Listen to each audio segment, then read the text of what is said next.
중국인들은 이 은혜를 잊지 않을 것이다. 현재 중국에서 가장 논란이 되고 있는 기업이 있습니다. 한국의 파리바게트인데요. 파리바게트에게 벌금을 걷는 것은 착한 기업을 무너뜨리는 것이다. 양심 기업에 벌금을 걷는 건 터무니없다. 앞으로 파리바게트에서만 빵을 사 먹겠다 라며 화가 난 상황입니다. 어째서 중국인들이 분노하고 있을까요? 내용은 이렇습니다. 지난 4월 코로나 사태로 상하이 도시가 전면 봉쇄되자 파리바게트 상하이 제빵 공장도 폐쇄됐습니다. 당시 봉쇄 조치로 집에 갈 수 없게 된 직원들은 제빵 공장의 설비와 남은 식자재로 빵을 만들어 먹었는데요. 이때 식료품 수급에 어려움을 겪는 현지 유학생과 교민들에게도 빵을 나눠줬습니다. 그런데 봉쇄 기간이 터무니없이 길어지자 빵 공장 인근 지역 주민들도 빵을 팔아달라는 사람들이 많아진 것입니다. 배고픔에 굶주린 주민들을 위해 파리바게트는 빵을 만들어 팔게 된 것인데요. 이를 통해 번 돈은 모두 58,500위안, 우리 돈 약 1,152만 원입니다. 문제는 해당 공장은 중국의 식품 생산 경영 허가증을 아직 받지 않은 시설물이었다는 점입니다.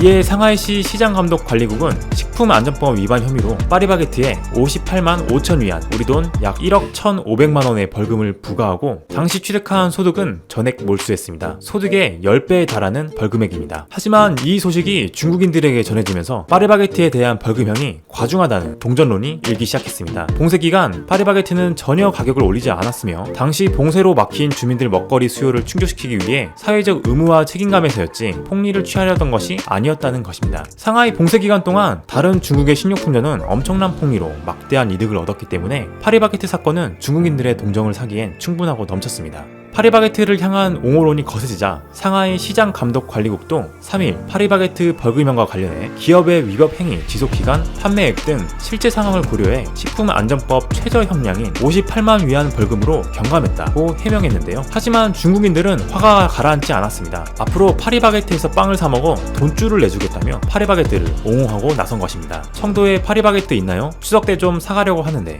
상하이 사람들은 아주 똑똑하다. 파리바게트는 할 수 있는 일을 했다. 감사한 마음을 가진 사람들은 이 사건을 확실히 기억할 것. 중국인들은 파리바게트 매장마다 줄을 서서 빵을 먹고 인증사진을 올리는 것이 유행처럼 번지고 있었습니다. 이제는 중국 파리바게트 매장에서 빵을 먹고 싶어도 항상 매진이라 사먹기도 힘들다고 하는데요. 파리바게트는 우리나라 기업 중에서도 현지화에 성공한 대표적인 브랜드입니다. 현재 중국에는 총 300여 개의 매장이 있는데요. 이번 사건으로 더 늘어날 것으로 보입니다. 앞으로는 또 어떤 일이 벌어질까요? 지금까지 셜록이었습니다. 감사합니다.